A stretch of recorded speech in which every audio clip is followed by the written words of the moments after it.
Hello everyone and welcome to Super Nerds. Today we're back with the fourth entry of our Super Nerds unboxing series. Now we here at Super Nerds stumbled across Sword Kingdom UK quite a while ago while we were searching for a replica of the Squall Lionheart Gunblade to add to our collection. Though we didn't make that initial purchase, it was a site that we kept coming back to, until we eventually purchased the Buster Sword replica we're looking at today, so we could verify the quality for ourselves. That being said, we ourselves grabbed the Buster Sword during one of Sword Kingdom's relatively frequent sales, meaning we were able to get the black edition of the Buster Sword for £183 in total. Given that the blades are forged in Pakistan, the shipping still only took 9 days from when we placed the order, which, bearing in mind that we ordered on a Sunday night, is pretty impressive for international shipping. Review wise, I cannot understate how happy I am with this sword. Unboxing the sword was an utterly surreal moment for me, especially seeing it on the stand for the first time. I was in utter awe that I now own something that I've literally dreamed of owning since I was a young kid, sitting in front of the PlayStation 1 idolising Cloud and his Buster Sword. Beyond that though, the sword is absolutely stunning down to every last detail. The staining, while I might not personally have chosen a matte finish, is true to the original design of the sword and creates a sharp contrast with the rest of the blade.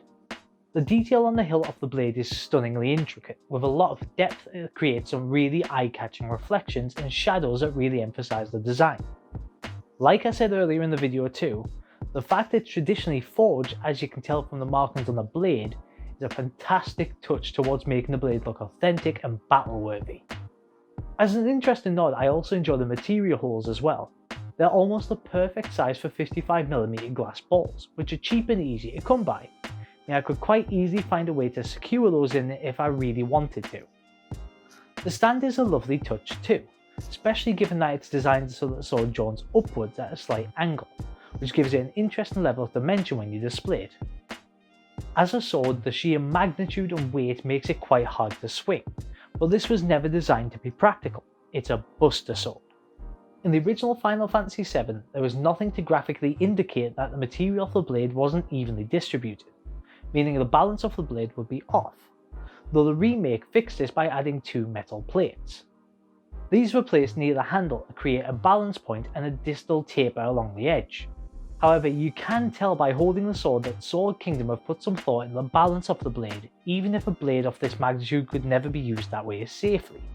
They seem to have added extra weight to the hilt of the sword, which somewhat compensates for the lack of the blade balancing. This also allows the wielder to have a great control of the sword, due to the cross point being closer to the hands. The final thing to really note is the sheath. I love that they included it even though it's quite simple. It will definitely do the job should the blade ever need protection or moving. As this is a replica blade, I doubt anyone would fully utilise a more intricate sheath as a means of displaying the piece, because it would completely cover the fact that it's the Buster Sword and would just look like a big slab of leather. I definitely think a blade of this quality and this size is worth the price tag, so I definitely recommend this as an impressive display piece for any major Final Fantasy fan. Now that you've seen the unboxing video, let us know what you think. Would you get the Sword Kingdom Buster Sword replica? If not the Buster Sword, what blade would you get? Kingdom Hearts? Lord of the Rings? Star Trek? Or do any of you have a replica blade already? If so, which ones? I'd love to see them because I might want some myself. Tell us in the comments below so I can have a look.